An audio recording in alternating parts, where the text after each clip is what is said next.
Today's show is sponsored by the ABV Network Merchandise Shop. Pick up your logo merchandise by heading over to abvnetwork.com, clicking on Shop, and start filling your basket today. We are also sponsored by the Bar to Go. The Bar to Go offers a fully customizable carrying case that allows you to take your favorite distilled spirits or cocktail ingredients with you.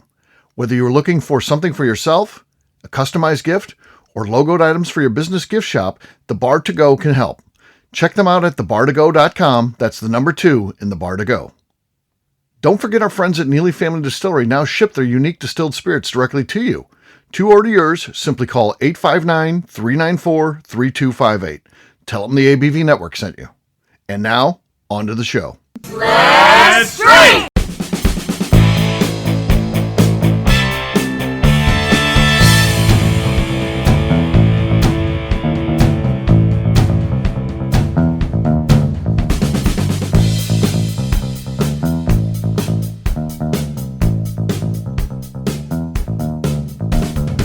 Welcome to the Bourbon Daily, the podcast about everything bourbon delivered to you every day of the week. Today on the show, we are having a discussion about whether Big Bourbon or Small Bourbon is winning right now. My name is Miss Beka Sue. Please join me in welcoming my co-host, Steve Akeley, along with our special guests, Tony Friend, Dana the Dreamer 6, Jason Bronner, and Will Whitfield. Hey, gang, what's up? Howdy. Hey, What's happening?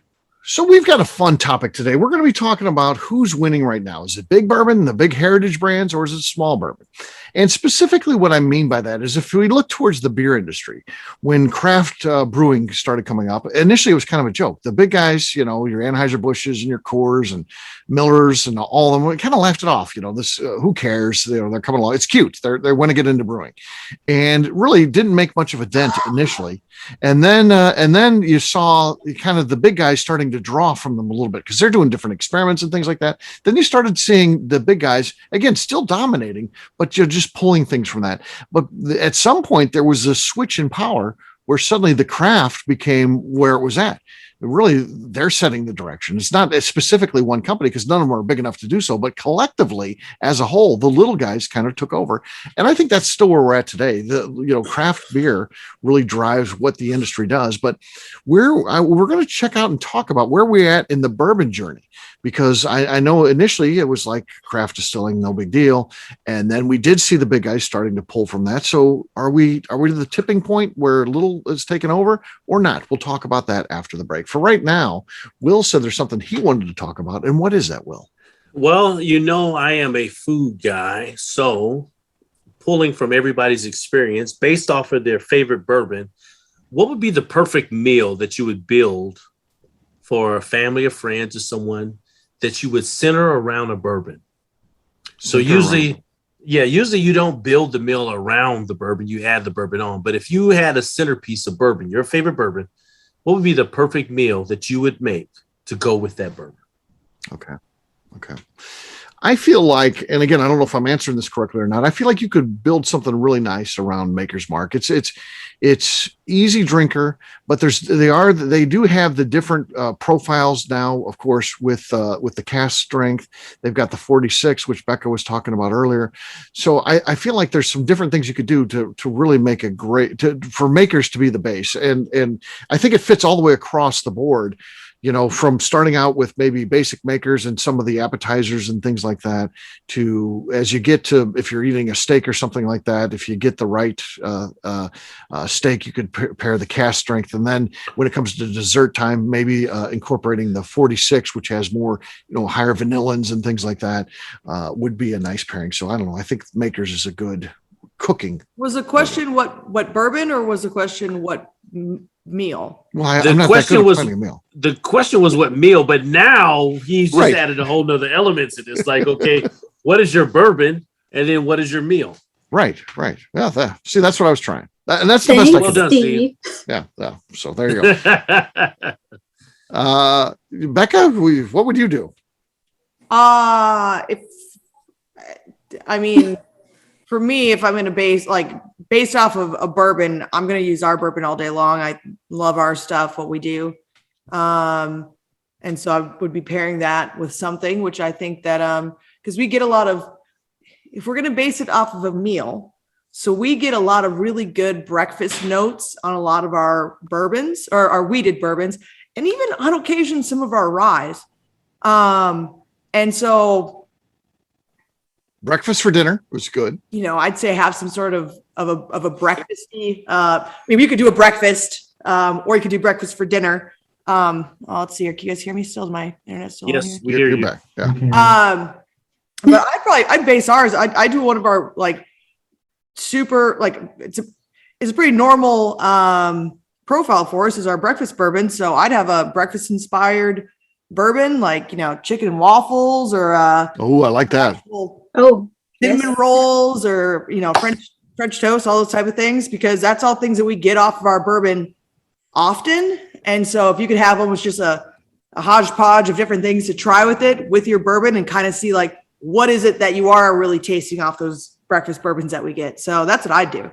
That needs to be an event. Yeah. Yes. I'm sold. Chicken You got and me. waffle. I'm ready to do it now. Yeah. Yeah.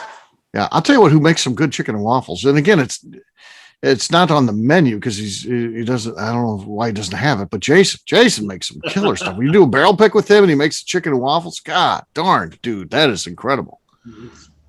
Pretty good. I obviously I've been in the food business my whole life. I think I started because I was a latchkey kid, and you'd go home, lock yourself in the house, and you had to make something to eat. And I was like, well, shit, I'm going to eat well, So kind of watched a bunch of those early cooking shows on the Discovery Channel and the local PBS, and just decided, that I was going to eat well and started cooking. So it's hard. That's a great question.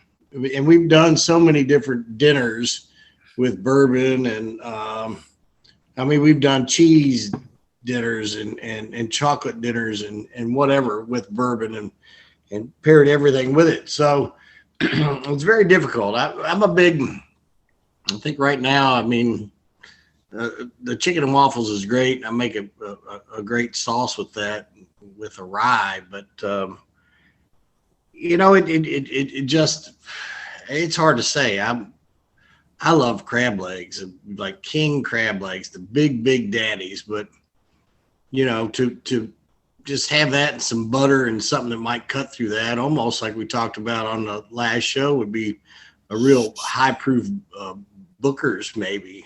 Yeah.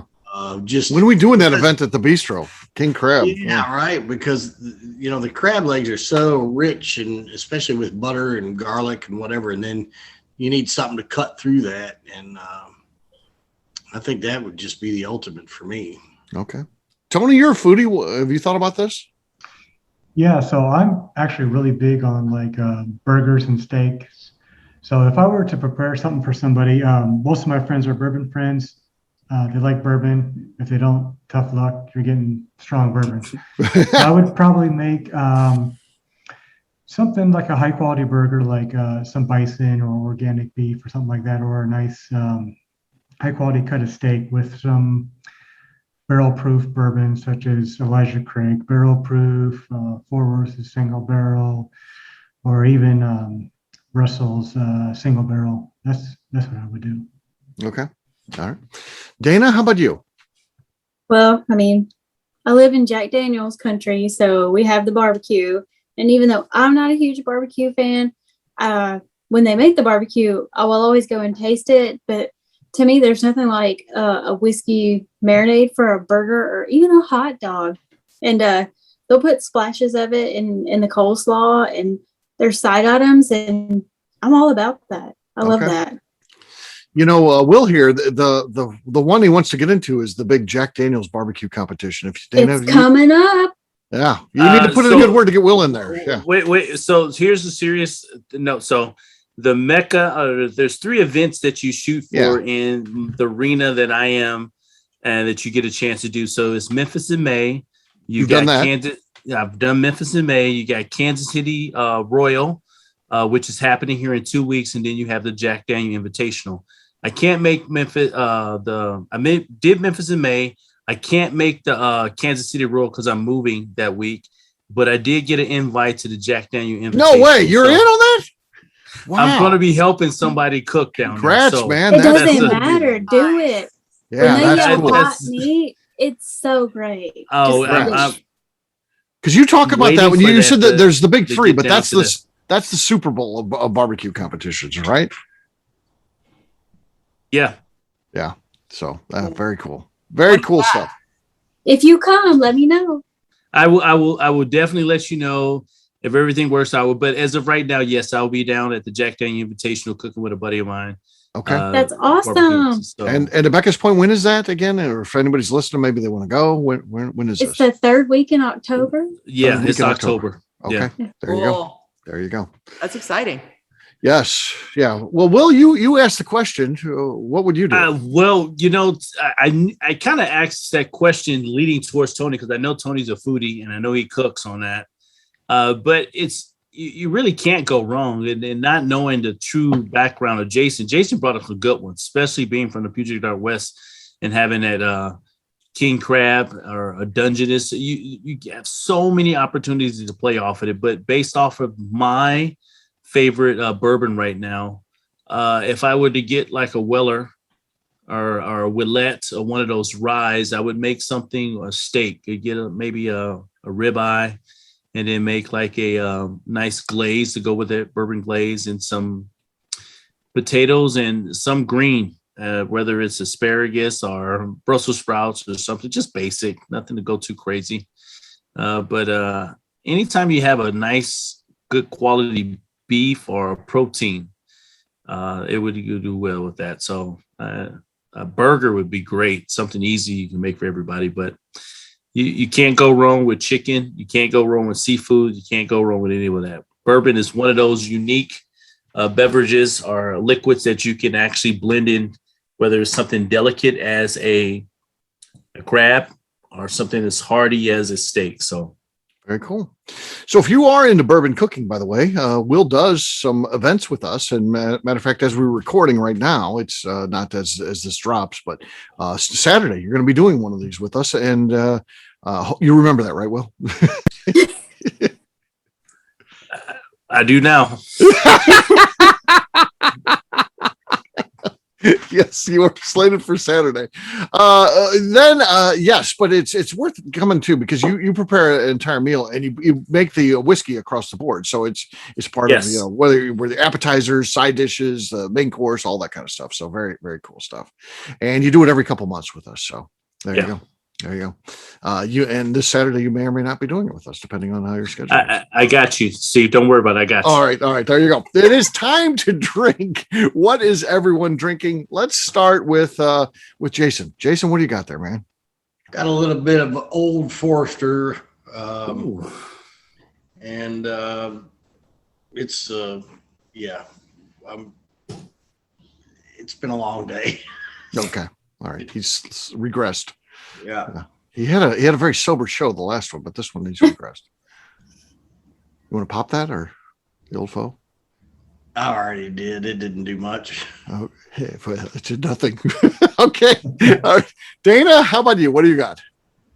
So I have a super cool bottle for me because it's a Jack Daniel's single barrel, and it was a local store pick, and you really can't see, but it has Jeff Arnett's name on it, but it has the new master distiller's signature. So to me, that's just super cool. That is wow, kind of a transitional one. So yeah, so we'll see. Okay, there you go. That's our lead. That's going to be tough to beat. We'll see. I've got Starlight here. So this is just a regular product. Let's see what we got here. No, not as good as Dana's. Dana had a great pop on that one. Will, what do you got? I'm a sidetrack real quickly. I just conferred with my schedule. Yes, Steve, mark us down. We got that the week for that Saturday. We're all squared away. That's a special one. This is an anniversary weekend, so I'm gonna make sure we got that squared away for you. Oh, I appreciate that. What I'm sipping on here is it's a Chestnut Bay. It's a bourbon, a gift of mine. Someone gave it to me. Really nice one. It's out of here locally. Okay. The Puget Northwest. Gotcha. Up in Bellingham. But here we go. No, not as good as Dana's. She's still got the lead. She's still got the lead. Miss Beka Sue. I've got a bottle of Bullet Bourbon. Bullet. Okay. Ooh. No, not enough. All right. And last but not least is Tony. As we're talking about small bourbon and big bourbon, I got this little small little craft distillery here that I think is going to be big. I don't know if you've heard of them, but they're Neely Family Distillery. Neely Family Distillery. Okay. Single barrel, Neely Toast Crunch. Neely to. Oh, wow. Nice. That's a classic. That's a Okay. No, not enough there. So congratulations to Dana. Dana the Dreamer 6 wins it. How about that? Dana. Yeah, there you go. Cheers, man. Cheers. All right. We'll take a quick break. And then when we come back, we're going to talk about who do we think is winning. I don't know that there's any way to officially measure this. So it's more of a feel thing. So we'll do that in just a few.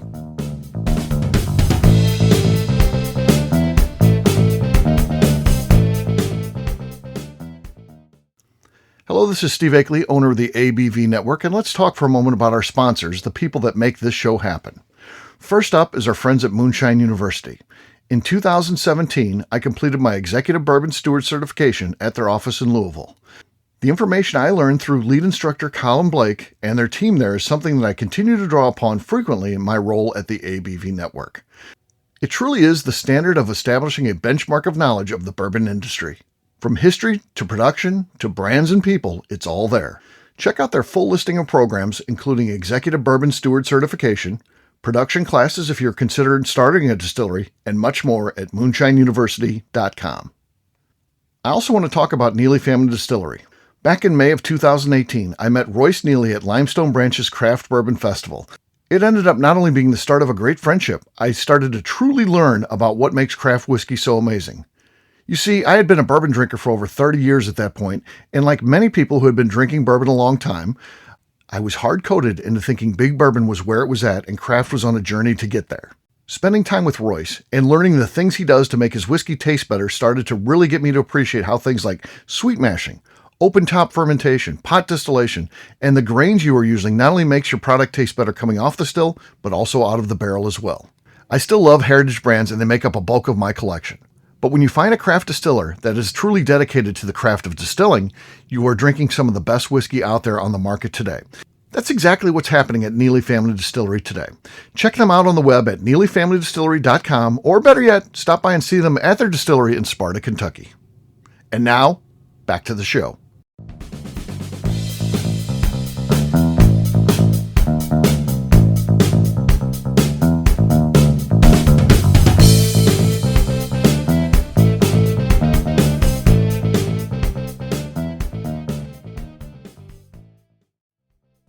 Hello, this is Danny Kennard, and I'm recording on the ABV Network.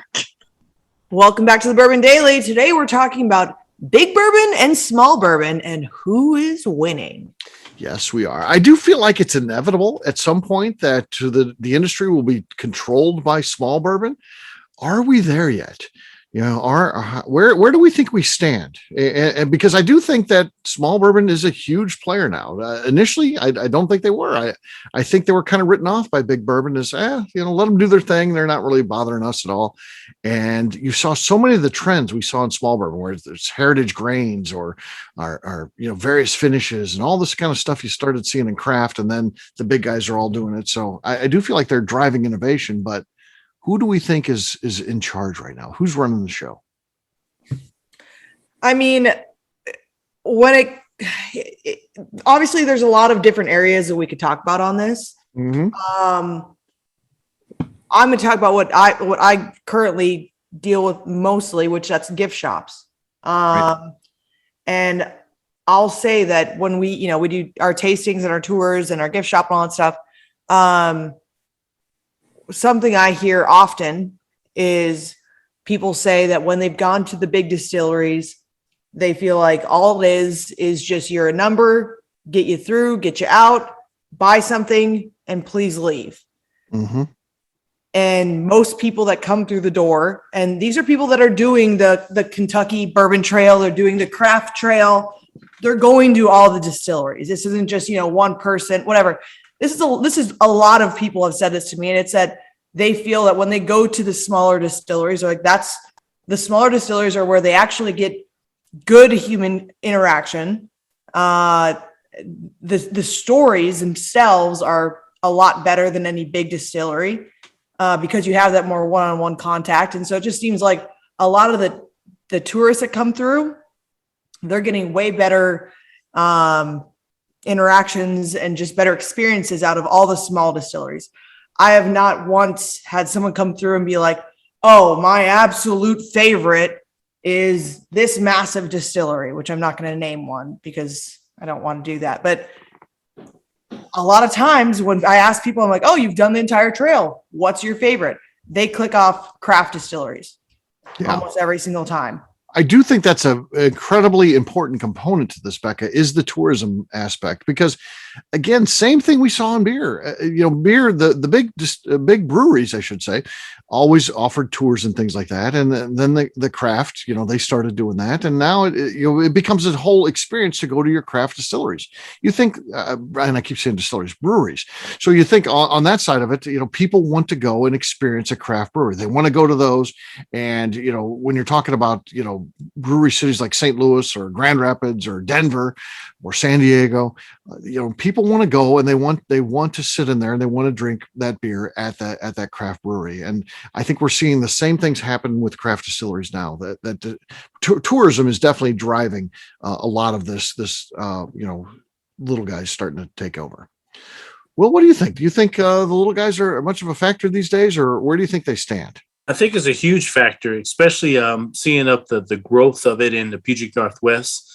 It's changing the whole landscape of what people are attracted to. I mean, they want to see the David versus the Goliath. They want to see that the little guy win.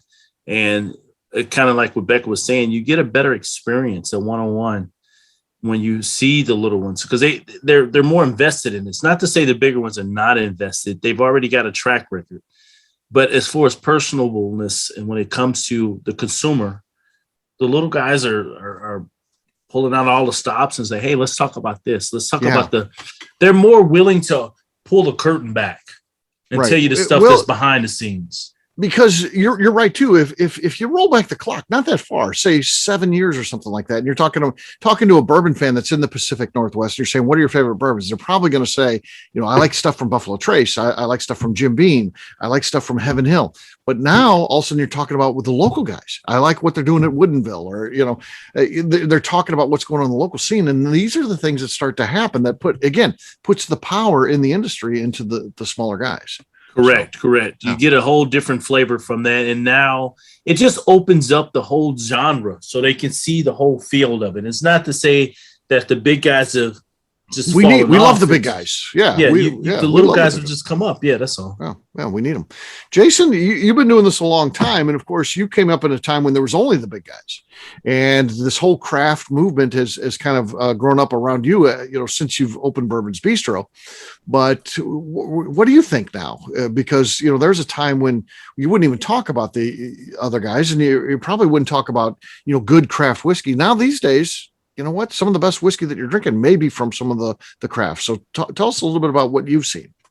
That's exactly what I see, Steve, is that, I've dealt with the big guys forever and the consistency and with that, but, we've had our drawbacks with the supply and demand and how the big guys aren't really, they're not taking care of their backyard. So even in a move kind of before that, when what I call new distilleries, which are the small craft distilleries, and they're been open within the last, 5 to 6 years, or maybe even 8 years, that we've always tried to set up relationships with those guys because, we wanted to help them out for sure, as far as buying single barrels and whatever, but also, they're just doing good stuff. Becca will tell you, Royce, we've been working on and off with Royce for a long time. And and love everything they do. And it's just, you're going to get that personal, feel with these smaller distilleries. Me as a purveyor and a consumer just love that. Yeah. I'll say this, Jason, you and I have been friends for a while, and we've been friends with Royce for a long time too. Right. And we literally were buddies with him within a year of him opening his distillery. So we tasted whiskey that was very young, less than a year old. And I'll tell you what, with some of the people that we hung out with, I liked it. And I'll tell you who else liked it at when we would bring it to card games and stuff like that was you.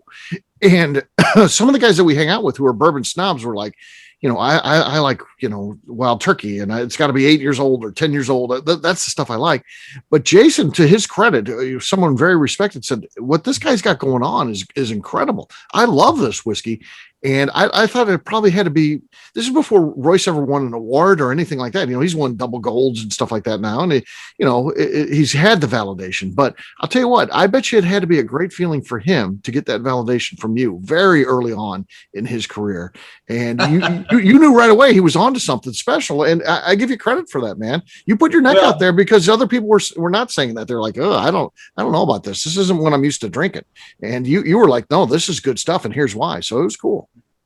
Well, I appreciate that. I'm not going to put words into Royce's mouth, but I've always loved his work and everything he's done, and not only have I said it that way better people with better palates than me have said it. So always enjoyed, like I said, his work as well as even the guys up in just all the smaller distilleries that are coming along. So it's just unbelievable, and it's making the industry a better place to be. Yeah. Tony, this is something that is special for bourbon fans, I feel. And tell me your thoughts on this, because I feel like you're one of these guys like me, because there is this, I don't know, there's a standard that comes with the big guys, and I love their stuff. I'll drink Big Bourbon and be happy with it. But there's this challenge of, discovering the new craft distillers and what they're doing, and finding that good younger whiskey that becomes part of kind of one of the fun parts of the journey. If you're a bourbon fan, is to, hey, check out this distillery. They're doing a really great job, and try their stuff.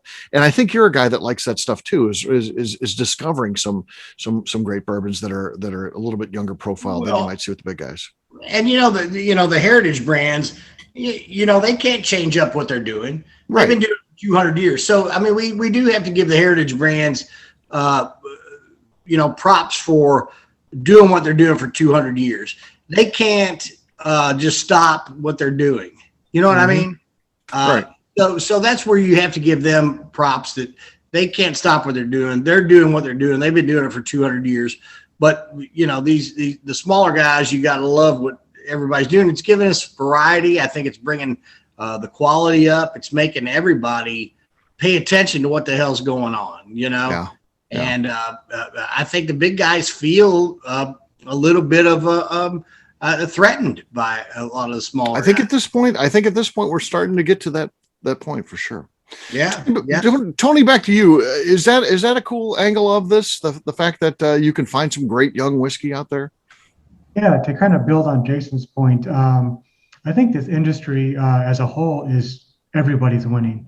So you got the big guys, they're pushing their volume, they're getting their regular drinkers, they're getting the casual fans that want to jump in, hop on the Pappy train, Buffalo Trace stuff.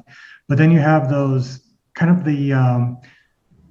with the foodie kind of movement that want local, organic and stuff. And they seek out these craft distilleries, and they want something more than just the basic stuff. And these big distilleries are bringing that to light, and they're finding the Neelys, the local places, Woodinville and other places, wherever they may be. Yeah.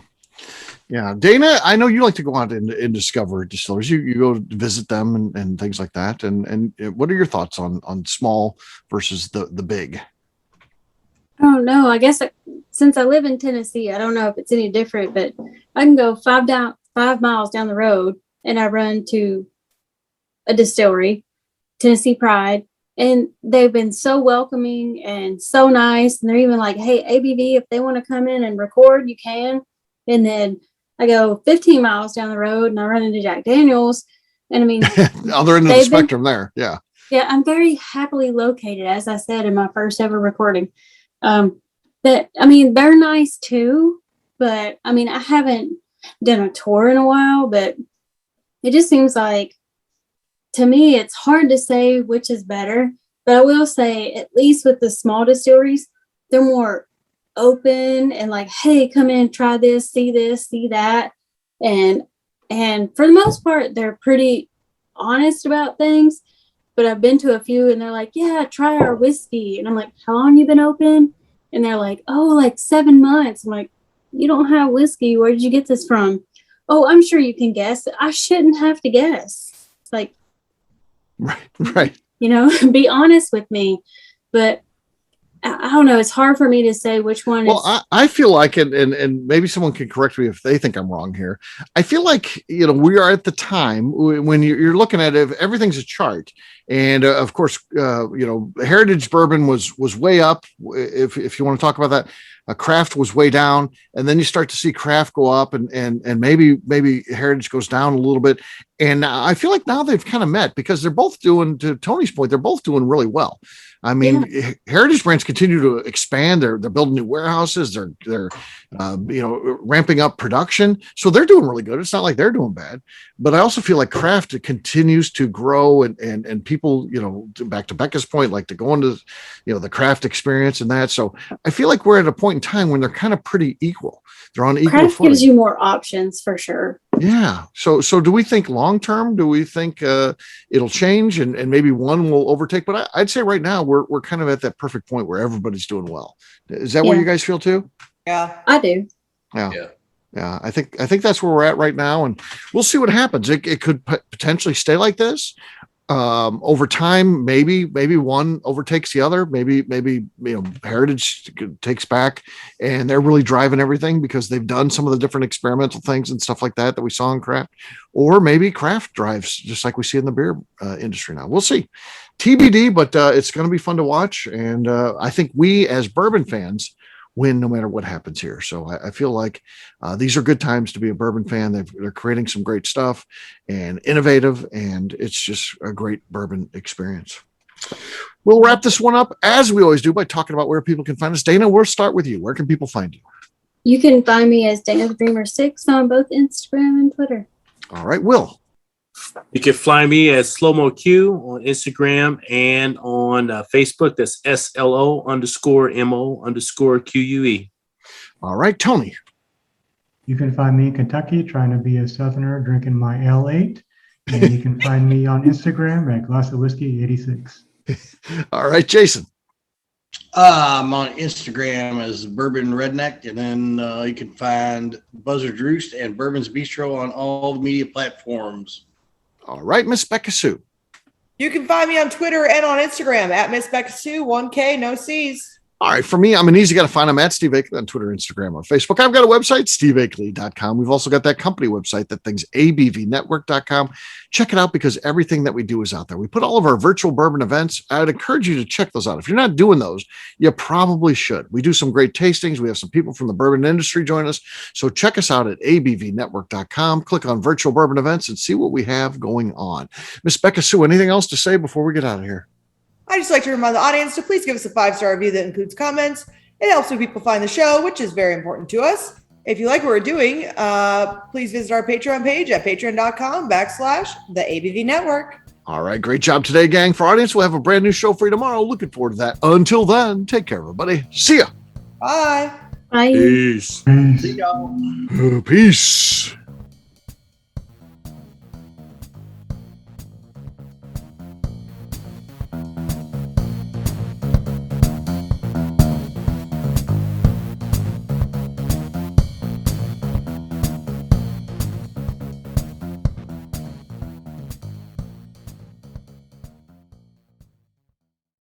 Before we finish the show, let's chat for a moment about Moonshine Still Pro. Moonshine Still Pro has a full line of products to help the home distiller. Whether you just want to experiment on a small scale on the stove in your kitchen or try your hand at a bigger setup in the backyard, Moonshine Still Pro can help. They have different still offerings as well as accessories and even grains from Goldstone Mill to help you make whiskey on par with what you get from your favorite distillery. They can even assist with a DIY still project by supplying some of the parts you can't make yourself. Check them out at moonshinestillpro.com. At the ABV Network, we're lucky enough to have some great friends.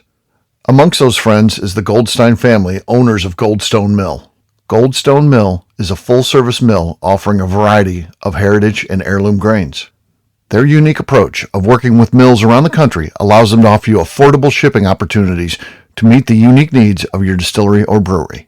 They will consult with you to ensure the grains you are selecting meets the unique flavor profiles you are looking for. If you are a home brewer or distiller and you're looking for the grains that your local distillery or brewery uses, Goldstone Mill is the place to look. Check them out on the web at goldstonemill.com, call them at 217-254-6613, or shoot them an email at hello@goldstonemill.com. The Bourbon Daily is part of the ABV Network. For more information or to become a sponsor, please visit abvnetwork.com. Thanks for listening and cheers. This has been a Steve Akeley production.